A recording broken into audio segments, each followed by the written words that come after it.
안녕하세요. 올 가을에 결혼식을 올릴 뻔한 30대 초반의 여성입니다. 다른 여자들처럼 저도 저만을 위한 한 사람을 기다려왔고, 그게 바로 지금의 남자친구, 그러니까 지금은 헤어진 남자친구라고 생각했네요. 하지만 저만을 위한 남자라고 생각했던 남자친구는 저보다는 오히려 여동생만을 위한 오빠에 가까웠어요. 제가 미쳤다고 그 눈물 나는 우애에 끼어드나요? 어머님과 그 잘난 여동생에게 남자친구 고이 반납했습니다. 저와 헤어진 남자친구는 중학교 동창입니다.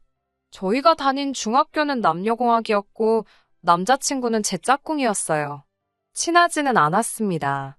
남자친구는 공부에 관심도 없었고 성적도 좋지 않았던 반면 저는 공부도 잘했고 성적도 좋았거든요. 한마디로 너무 다른 두 사람이었습니다. 상황이 그렇다 보니 남자친구도 저에게 관심이 없었고 저도 남자친구에게 관심이 없었습니다. 그런 저희가 다시 만나게 된 건 대학교를 졸업한 이후예요. 중학교 때 친구들 중 나서기를 좋아하던 몇몇이 모이자며 연락을 해왔거든요. 나갈지 말지 고민하고 있던 찰나에 한 친구가 혼자 나가기는 쑥스러우니 제발 같이 가달라고 통사정을 해왔습니다. 저도 다른 친구들이 어떻게 살고 있는지 궁금한 마음에 갈등하고 있었으니 못 이기는 척 같이 나가주었어요. 그리고 그곳에서 남자친구와 다시 마주하게 되었습니다. 어린 시절 까무잡잡하고 장난기가 흘러넘치던 남자친구는 키도 훌쩍 크고 자신감 넘치는 남자로 변해 있었어요. 나중에 데이트를 하면서 남자친구에게 들었는데 남자친구 눈에도 제가 많이 달라 보였다고 해요. 예뻐진 외모에 말투도 세련되어져서 정신을 차릴 수가 없었다나요. 아무튼 세월이 지난 탓인지 달라진 외모 탓인지 저희는 서로 누가 먼저랄 것 없이 반가워했고 연락처도 주고받았어요. 서로 다니던 회사가 멀지 않았기에 며칠 뒤 맥주라도 한잔하자며 약속을 잡게 되었습니다. 그렇게 다시 만난 남자친구와 저는 그동안 서로 어떻게 무엇을 하며 지냈는지 이야기를 나누게 되었어요. 둘 다 다음날 출근을 해야 했기에 한두 시간만 가볍게 이야기를 나누자고 했었는데 문득 시간을 보니 어느새 4시간이 훌쩍 지나 있었어요. 남자친구는 어땠는지 모르겠지만 그때 저는 어쩌면 우리가 더 진지한 사이가 될지도 모르겠다는 생각이 들었습니다.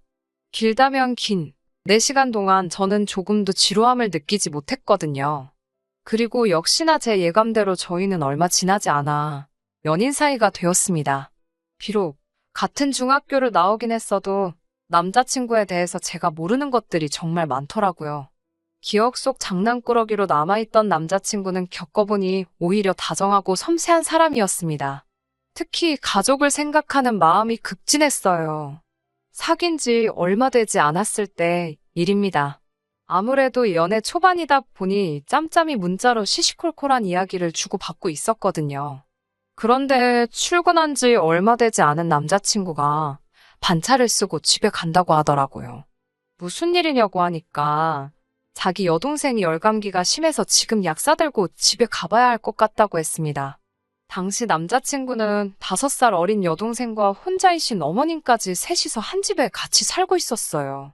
말은 안 했지만 전 속으로 어머님도 계신데 굳이 일하던 남자친구가 약을 사들고 집에 가는 게 맞나 싶었습니다. 심각하게 아프면 병원에 가야지 오빠가 간다고 해서 낫는 게 아니잖아요. 하지만 연애 초반에 괜히 그런 소리를 하면 제가 어떻게 보일지 몰라서 아무 말도 하지는 않았어요. 결국 이튿날 남자친구와 문자를 하다가 전날 있었던 일에 대해서 물었습니다. 동생이 얼마나 아팠길래 반차까지 쓰고 갔어야 했냐고요. 그러자 남자친구가 멈칫하더니 좀 유난스러워 보였냐고 묻더라고요.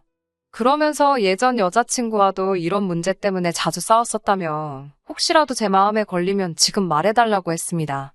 일을 크게 만들려던 건 아닌데 이야기가 엉뚱한 곳으로 튀는 것 같아서 아차 싶었지만 기왕 이야기가 나온 거 확실히 해두는 게 낫겠다 싶더군요. 아프다니 당연히 걱정도 되었지만 동시에 어머님도 집에 계신데 굳이 당신이 간다니 좀 유별나다 싶기는 했다고 말했습니다. 그러자 남자친구는 짧게 한숨을 내쉬더니 이해해달라는 건 아니지만 자기 가족 이야기를 해주고 싶다더군요. 그렇게 의도치 않게 남자친구의 가족 이야기를 듣게 되었습니다. 남자친구와 제가 중학교를 졸업하고 얼마 지나지 않았을 무렵 저도 남자친구의 아버님이 돌아가셨다는 소문은 들었습니다. 왜 돌아가셨는지는 몰랐는데 남자친구의 말로는 스스로 세상을 등지셨다더군요. 갑작스러운 아버님의 죽음으로 집안은 말 그대로 쑥대밭이 되었고 아무도 알지 못했던 빚이 여기저기서 터져나왔답니다. 여러 사람들이 고인이 생전에 빌려간 돈이 있었다며 돈 내놓으라고 쫓아왔고요. 평생 집안일만 하시던 어머님도 그렇고 남자친구도 고작 17살이었으니 두 사람이 무엇을 얼마나 할 수 있었겠어요. 그때부터 어머님은 닥치는 대로 돈 되는 일을 하시면서 생활을 꾸려나가셨고 대신 남자친구에게는 제발 공부를 하라고 빌다시피 부탁을 하시더랍니다. 그런 어머님을 보고 정신이 든 남자친구는 이를 악물고 죽어라 공부만 했대요. 다행히 공부머리가 아예 없던 건 아니었는지 손에 꼽히는 대학에 들어갔고 지금은 알다시피 좋은 회사에 다니게 되었다고요. 남자친구의 이야기를 듣고 있으니 저는 남자친구에 비하면 순탄하게 인생을 살아왔다는 생각이 들었습니다. 저에게는 사업을 하시는 아버지와 유치원을 운영하시는 어머니가 계세요. 저희 부모님은 두 분이 결혼을 하실 때부터 아들이건 딸이건 관계없이 하나만 낳아 최선을 다해 기르기로 하셨답니다. 덕분에 저는 외동딸로서 어린 시절부터 유복한 환경에서 많은 것들을 누리고 경험하며 자랄 수 있었습니다. 구구절절 전부 다 설명할 수는 없지만 명문고를 나와 미국으로 건너갔고 그곳에서 대학교를 졸업한 뒤 한국으로 돌아와 가구회사에 들어갔어요. 남편을 만났을 때는 가구 디자이너로 활동하고 있었고요. 아무튼 이제는 다 지나간 이야기라면서 담담하게 이야기하는 남자친구를 보고 있으니 안쓰럽고 속상했습니다.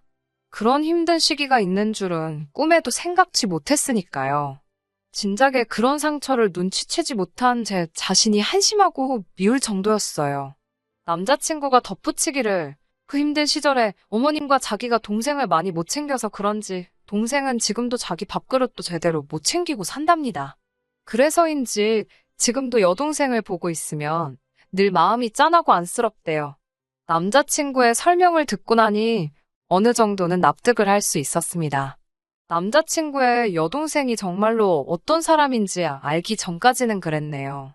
사실 남자친구가 자기 여동생이 소위 지 밥그릇도 못 챙기는 사람이라고 표현하는 걸 들었을 때만 해도 제 나름대로 머릿속에서 그 여동생에 대한 이미지를 좀 안 되고 불쌍한 사람으로 그렸던 것 같습니다. 사람에 대해서 마음대로 이미지를 만들고 편견을 가지면 안 된다는 건 저도 잘 알아요. 하지만 남자친구의 표현과 당시 그가 지어 보였던 표정이 절 오해하게 만들었거든요. 마치 세상에 그렇게 안 된 아이는 없다는 듯 당장이라도 눈물이 떨어질 것 같은 안쓰러운 표정을 보여서 없던 동정심까지 생기게 했으니까요. 그런데 막상 만나본 남자친구의 여동생은 정말이지 어떻게 설명해야 할지 모르겠네요. 1년 정도 만났을 무렵 남자친구는 저에게 이제 진짜 한 가족이 되었으면 좋겠다며 저에게 청혼을 해왔습니다. 이미 동창들 사이에서는 저희가 결혼할 사이라고 소문이 다 났던 만큼 저희 둘이 결혼하는 건 당연한 일처럼 되어 있었어요. 심지어 저조차 그렇게 생각하고 있었고요. 그래서 청혼을 받았을 때 정말 깊게 고민하지 않고 그러자 했습니다. 그리고 일주일도 되지 않았을 무렵 바로 어머님과 남자친구의 여동생을 만나게 되었어요. 연애하는 동안 사실 남자친구는 몇 번이고 저를 어머님과 자기 여동생에게 소개하고 싶어 했지만 이상하게 그것만큼은 제가 내키지가 않았습니다. 솔직히 어차피 언젠가는 남자친구와 결혼을 할 테고 그러면 좋건 싫건 제 마음과는 상관없이 평생을 보고 살아야 할 사이인데 굳이 결혼도 하기 전부터 왕래를 할 필요가 있을까 싶었습니다. 남자친구에게 이런 제 생각을 전했을 때 남자친구는 적잖이 충격을 받은 표정이었고 저에게 서운하다고까지 말했지만 제 고집을 꺾을 수는 없었어요. 실제로 저 역시 남자친구에게 단 한 번도 저희 부모님을 만나라고 하지 않았고요. 그렇다 보니 결혼 이야기가 본격적으로 나오고 나서야 비로소 어머님과 남자친구의 여동생을 만나기 위해 약속을 잡게 되었습니다. 남자친구가 어머님이 토요일 점심에 보자고 하신다며 올 때 무슨 TV에 나왔다는 명인이 만든 묵은지를 사올 수 있겠냐고 묻더라고요. 원래 며느리감이 시댁에 인사 올 때는 과일이나 한과 같은 선물을 사오는 게 예의라면서요. 저도 그 예의야 당연히 알고 당연히 사갈 생각이었지만 선물로 뜬금없이 묵은지를 사오라니 황당하고 기분이 좋지만은 않았습니다. 심지어 사오라는 그 묵은지는 특정 백화점에 가야만 살 수 있는 거더라고요. 솔직히 짜증은 났지만 어머님을 처음 뵈러 가는 자리인데 싫다고 할 수도 없어서 알겠다고 했습니다. 시간 계산을 해보니 그래도 아침에 일찍 출발하면 그럭저럭 시간을 맞출 수 있겠더라고요. 하지만 정말 가는 날이 장날이라더니 토요일 아침이었습니다. 아침 일찍 백화점에 가려고 차 시동을 거는데 도통 시동이 걸리지를 않더라고요. 급한 마음에 보험사에 전화를 하니 오려면 최소한 20분은 걸린다고 했습니다. 친구하고의 약속이면 미루기라도 해보겠지만 처음 시댁에 인사 가는 자리인데 그 어떤 핑계도 대고 싶지 않았고 당연히 늦기도 싫었습니다. 결국 차는 포기하고 택시를 불러서 백화점으로 향했어요. 그나마 다행히 어머님이 사오라고 하신 묵은지는 있더라고요. 그런데 아무리 포장을 해도 묵은지는 묵은지였습니다. 어디선가 계속해서 냄새가 나더군요. 도저히 이걸 들고 택시를 탈 수는 없겠다 싶어서 걱정을 하니 직원이 퀵서비스로 보내줄 수 있다고 했습니다. 3시간 내로 도착할 거라면서요. 비록 저보다 묵은지가 늦게 도착하겠지만 그래도 그게 최선의 방법이다 싶었어요. 정말이지 이 일로 그렇게 욕을 먹을 줄은 몰랐어요. 시댁에 도착하니 어머님께서 문을 열어주셨습니다. 오느라 고생했다 하시면서 시선은 제 손으로 향하시더라고요. 그리고는 제 비어있는 양손을 발견하시곤 살짝 언짢으신 목소리로 왜 빈손이냐고 물으셨어요. 첫 질문이 묵은지라서 꽤나 당황스러웠습니다. 저는 묵은지는 택배로 오고 있다고 했습니다. 차가 고장이 나서 도저히 직접 가지고 올 수 없었다고요. 그러자 어머님께서는 알겠다 하시면서도 직접 들고 오는 수고도 다 정성이라면서 다음부터는 좀 더 정성 있는 모습을 볼 수 있으면 좋겠다고 하셨습니다. 이게 말로만 듣던 시집살이인가 싶어서 황당하긴 했지만 일단은 알겠다고 죄송하다고 말씀드렸지요. 어머님께서는 묵은지랑 같이 점심을 먹으려고 했는데 점심을 좀 늦게 먹어야겠다며 마치 저 들으라는 듯이 한숨을 쉬셨습니다. 그때 방에서 누군가 나왔습니다. 남편의 여동생이었어요. 그런데 배가 나왔더라고요. 여동생이 임신했다는 소리는 못 들었기에 좀 놀랐습니다. 저를 보더니 왔어요? 라고 짧게 한마디 하더라고요. 저보다 어리긴 해도 어쨌든 초면이니까 말을 놓을 순 없으니 안녕하냐고 인사를 건넸지만 저를 한번 힐끗 보고는 고개를 까딱하고 가더라고요. 잘 들리지는 않았지만 남자친구의 여동생이 부엌에 계신 어머님께 배고프다고 징징거리는 것 같았습니다. 그리고 몇 분 뒤 짜증스러운 얼굴로 부엌에서 나와서는 묵은지 언제 오냐고 저에게 묻더라고요. 제가 이제 금방 올 거라고 대답했더니 전화 좀 해보랍니다. 배달 음식도 아니고 어떻게 조회를 해야 할지 저도 잘 모르겠다고 하니까 그럼 들고 왔어야 하는 거 아니냐고 신경질을 부리더라고요. 제가 하도 어이가 없어서 그랬는지 저도 모르게 눈을 치켜뜨며 여동생을 쳐다봤나 봅니다. 남자친구가 저더러 자기 여동생이 지금 임신 중이라서 예민해서 그렇다며 조금만 이해해 달랍니다. 임신을 내가 하라고 한 것도 아닌데 왜 처음 본 나한테 난리인가 싶어서 저도 있는 대로 짜증이 났지만 남자친구 입장을 생각해 꾹 참고 있었습니다. 그리고 얼마 지나지 않아 문제의 묵은지가 도착을 했습니다. 그제서야 여동생의 기분도 좀 나아진 듯 했고 집안 분위기도 좀 누그러지는 듯 했어요. 식사가 시작되고 어머님께서 저에게 이런저런 질문들을 하셨습니다. 특히 제가 남자친구나 남자친구의 여동생과 달리 상대적으로 여유로운 학창시절을 보냈다는 사실에 큰 관심을 보이셨습니다. 당신 자식들은 부모를 잘못 만나서 정말 힘들게 컸다며 앞으로 살면서 제가 가진 운과 복을 함께 나눠주면 좋겠다고 하셨는데 그때는 그게 무슨 뜻으로 하시는 말씀인지 이해하지 못했습니다. 그저 한 가족으로서 다 같이 잘 살면 좋겠다는 정도로 이해를 했고 당연히 저도 그러겠다고 대답했지요. 그렇게 제 생각에는 나쁘지 않았던 첫인사를 드리고 집으로 돌아왔습니다. 그날 밤 남자친구에게 고생했다며 전화가 걸려왔어요. 묵은지 일은 미안하다 하면서 자기도 자기 여동생이 임신한 걸 안 지 얼마 되지 않았답니다. 그런데 여동생이 저한테 쪽팔린다고 절대로 말하지 말라고 하도 신신당부를 해서 말을 해줄 수가 없었대요. 그 말을 들은 제가 아무리 그래도 우리는 이제 결혼할 사이인데 귀띔이라도 해주지 그랬냐고 소심하게 투덜거렸습니다. 솔직히 연인 사이에, 그것도 결혼을 앞둔 사이에 그 정도는 말할 수 있는 거 아닌가 싶었거든요. 그런데 남자친구는 전과 다르게 정색을 하면서 그래도 여동생이 비밀로 해달라는데 그것까지 알려고 하는 건 지나친 것 같다더군요.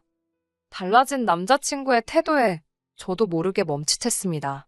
전에는 느끼지 못했던 이질감이 느껴졌지만 괜히 일이 커지는 게 싫어서 대충 알겠다고 이야기를 하고 다시 임신 이야기로 화제를 돌렸네요.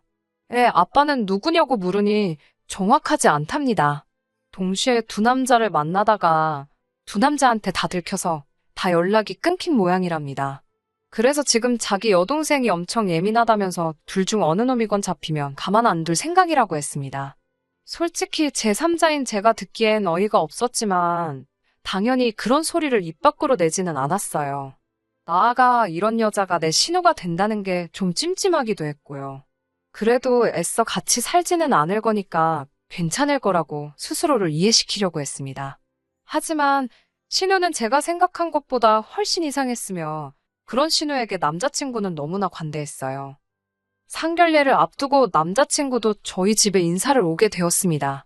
저희 부모님은 이미 남자친구에 대해서 어려운 환경에서도 씩씩하게 자라준 멋진 청년으로 알고 계셨기 때문에 굉장히 호의적이셨어요. 집안의 재정 상태라던가 아버님의 부재 같은 건 저희 집에선 전혀 문제가 되지 않았습니다. 그저 저희 둘이 서로 사랑하고 앞으로 잘 살려고만 하셨어요. 나머지 필요한 건 당신들이 해줄 수 있는 한 힘닿는 대로 도와주시겠다면서요. 정말 분위기도 너무 좋았고 그래서 저희 둘이 파혼하게 될 거라곤 진심으로 꿈에서조차 상상도 못했습니다. 대망의 상견례 날이었습니다. 어머님과 저희 부모님 모두 화기애애한 분위기로 강남에서 상견례로 유명한 한식당에 모이셨어요. 날씨도 좋았고 모든 것이 완벽해 보였습니다. 남자친구의 여동생만 빼고요. 모두가 모여 자리에 앉아 서로 가벼운 인사를 건네고 있는데 남자친구의 여동생이 늦어서 죄송하다며 룸에 들어왔습니다. 그러자 남자친구가 반사적으로 일어나더니 여동생이 앉을 자리로 달려가 의자를 빼주더라고요. 그걸 본 저희 부모님은 두 사람이 우애가 아주 좋은가 보다며 웃으셨어요. 하지만 정작 남자친구는 저에겐 그런 적이 한 번도 없었기에 제 기분은 별로 좋지 않았습니다. 게다가 남자친구의 여동생은 저희 부모님에게 어머님, 아버님이라고 꼬박꼬박 불러가면서 말을 걸어왔습니다. 결혼식을 비롯한 신혼살림하고 혼수, 예단 등 할 이야기가 많은데 자꾸 남자친구의 여동생이 쓸데없는 이야기를 하니까 대화의 흐름이 끊어질 수밖에 없었지요. 결국 제가 여동생에게 아가씨, 일단 중요한 것부터 정리를 해야 하니까 잠깐만 조용히 해주겠냐고 한마디를 했습니다. 그러자 여동생은 저를 보면서 벌써 윗사람 행세하는 거냐고 묻더라고요. 아예 자기가 밖에 나가 있겠다며 당장이라도 일어날 것처럼 쇼까지 하면서요. 그런데 남자친구가 왜 그러냐며 그걸 또 붙잡았습니다. 저희 부모님도 당황하셔서는 저에게 괜찮다고 그냥 두라고 하셨습니다. 분명 제 결혼식을 위한 자리인데 남자친구 여동생이 초를 치고 있는 것 같아서 정말 화가 나더라고요. 결국 사정을 숨기지 못한 제가 남자친구 여동생한테 할 말이 더 있냐고 있으면 먼저 하고 집에 가달라고 했습니다. 그러자 저희 부모님더러 뜬금없이 자기가 임신을 했다는 이야기를 하더라고요. 저희 부모님도 얼떨결에 그러냐고 축하한다고 하셨습니다. 그러자 이번에는 언니가 저희 오빠랑 결혼하면 집을 정말 사주실 거냐고 묻더라고요. 사실 저희 아버지께서 집을 사주시고 싶어 하신 건 사실이에요. 남자친구도 이 사실을 알고요. 그렇지만 분명히 제가 남자친구에게도 아버지에게도 집을 받지 않겠다는 의사를 밝힌 상태였습니다. 그런데 남자친구의 여동생이 그런 소리를 하니 황당했어요. 저희 아버지께서도 그게 왜 궁금하냐고 물어보시더군요. 그러자 남자친구의 여동생이 한다는 소리가 아주 가관이었습니다. 그 집 사주신다는 돈을 자기와 어머님께 달랍니다. 자기네 집 기둥뿌리 뽑아가는 값이라나요. 저는 제가 잘못 들은 줄 알았습니다. 제 귀를 의심했어요. 어처구니가 없어서 제가 아가씨가 무슨 자격으로 그 돈을 탐내냐고 물으니 옆에 있던 남자친구가 저더러 잠깐만 밖에서 이야기 좀 하자며 저를 불러내더라고요. 그 모습을 본 저희 어머니가 나가지 말라고 들을 필요도 없어 보인다며 저를 잡으셨습니다. 저희 어머니는 이미 화가 많이 나신 눈치였어요. 반면에 남자친구 어머님은 완전히 당신은 아무것도 모르겠다는 식이셨습니다. 당신 딸을 어쩌지 못하시는 듯 했어요. 아무튼 저는 말 같지도 않은 남자친구 여동생의 언행에 화가 나기도 했고 그 와중에 남자친구는 또 무슨 헛소리를 하려는 건지 궁금하기도 해서 어머니의 만류에도 불구하고 남자친구를 따라 나갔습니다. 남자친구는 저에게 이번에 한 번만 자기 여동생 뜻대로 해달랍니다. 평생을 본인, 그러니까 오빠인 자기한테 치여서 살았다는 자격지심 때문에 지 인생을 허투루 써버린 불쌍한 애라나요. 그거 보상해준다 생각하고 집 사는 대신 그 돈 자기 여동생하고 평생 고생만 하신 어머님 드리자고 하더군요. 두 사람 다 자기 인생에선 무엇과도 바꿀 수 없는 소중한 존재들이라나요. 남자친구는 집값의 절반도 좋다면서 지나간 세월을 돌려줄 순 없으니 돈으로라도 보상을 해주자며 계속해서 저를 설득하려 들었습니다. 어찌나 어이가 없던지 실소가 새 나오더라고요. 제가 그걸 왜 내 부모님 재산으로 하냐고 하니까 네 부모님이 아니고 우리 부모님이랍니다. 사위도 자식이지 않냐면서요. 제가 제정신이냐고 물었습니다. 그러자 남자친구가 그러면 어떡하냐고 오히려 저에게 되묻더군요. 불쌍한 자기 어머니와 여동생은 어떻게 해야 하냐고요.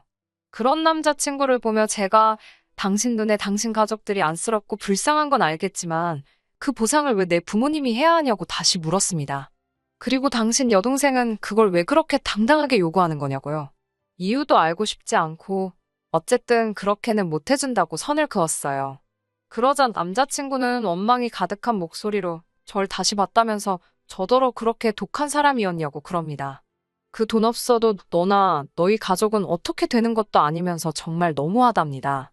금수저로 태어나서 복받은 인생인 제가 뭘 알겠냐며 빈정거리기까지 하더라고요.